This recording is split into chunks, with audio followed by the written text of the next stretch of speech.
Dê. Nó là màu vàng là tự nhiên nó màu vàng. Bây giờ mình cắm nha. Cắm. Dê.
Làm sao để rút cái này ra này, rút cái này ra thì đúng không? Bây giờ rút cái này ra thì khó không? Gạo nó đi chứ.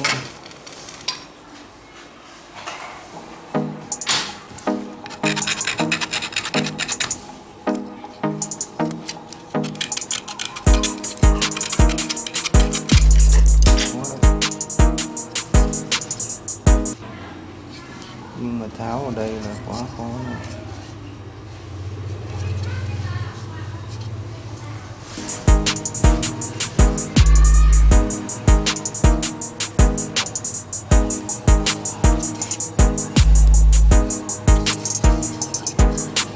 Tháo tầm nào ta?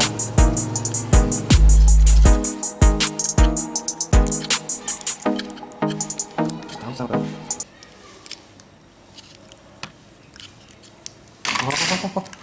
Thụt rồi.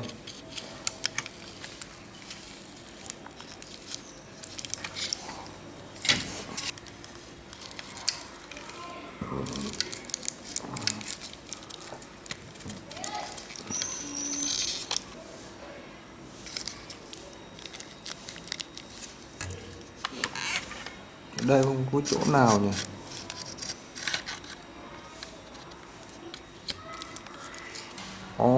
Họ hàn bằng công nghệ gì nhỉ? Quyết định. Cúp đây quay đây. Quyết định ok lên này.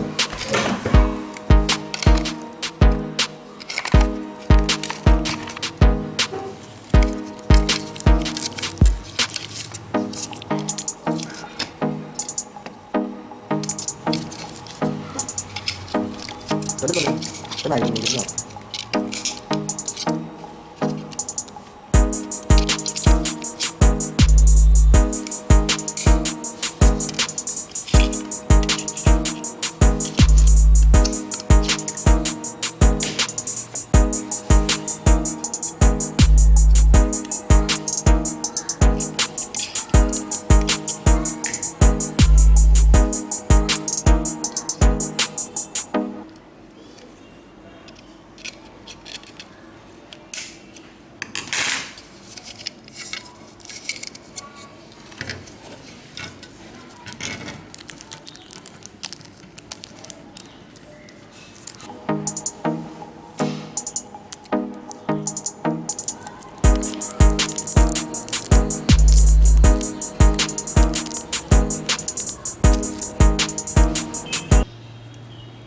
Nếu cái con đi xe này mà hỏng á, con đi xe này mà hỏng thì thôi thì mất.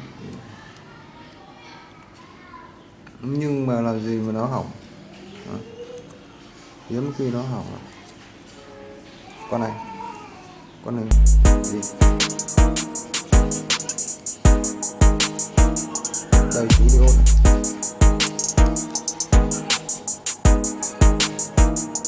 đấu vào xem tình trạng thế nào nha.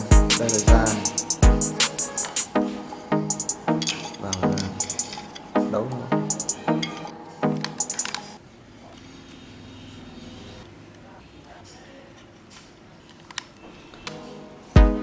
Không dễ dàng cái đấu, không đơn giản như vậy đâu. Đây là cái chỗ này bị đứt dây này, đứt dây là bóng.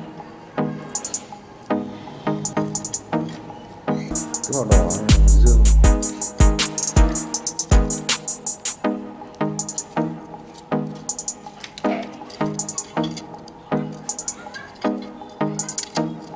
sáng không có để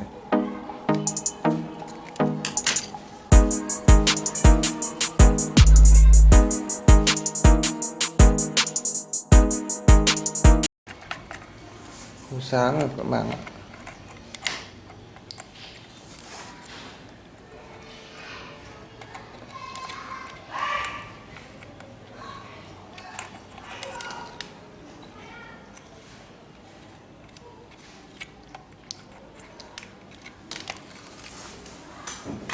Không sáng.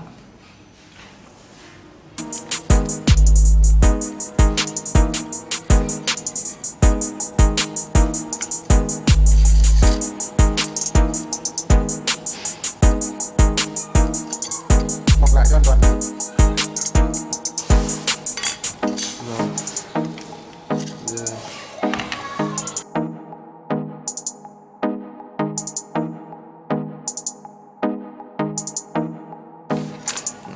Cắm điện luôn,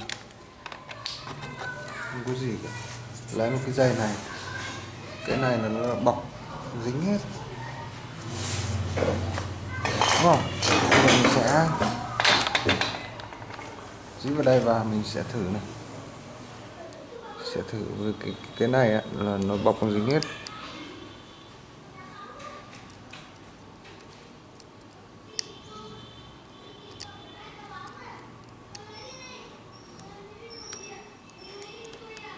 Có khả năng sáng này.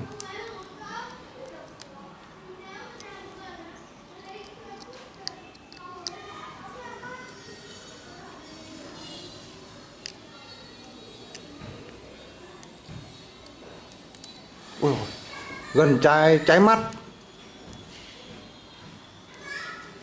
gần cháy mắt. Dê thay cái bóng này đi, thay cái con bóng này đi. Bây giờ thay điện trở vào đây nóng lắm, kiếm con bóng nào.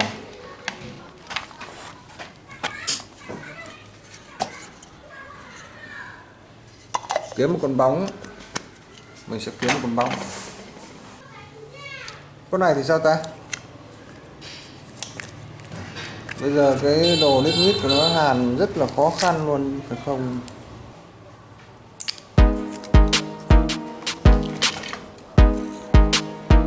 Thực ra thì ở đây nó sẽ có một cái chiều âm giờ thử là rất là khó luôn.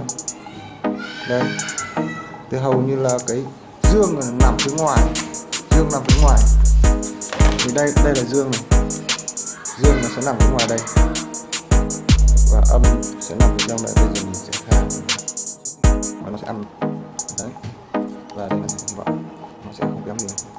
Rồi bây giờ có sáng hay không là cả một cái vấn đề á.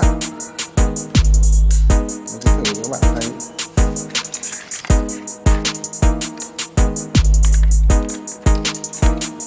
Yeah! Các bạn lấy những con này,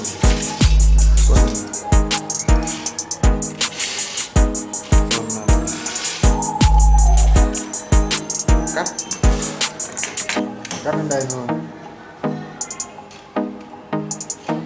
cắt lên đây, lấy hai con nối vào đây, rồi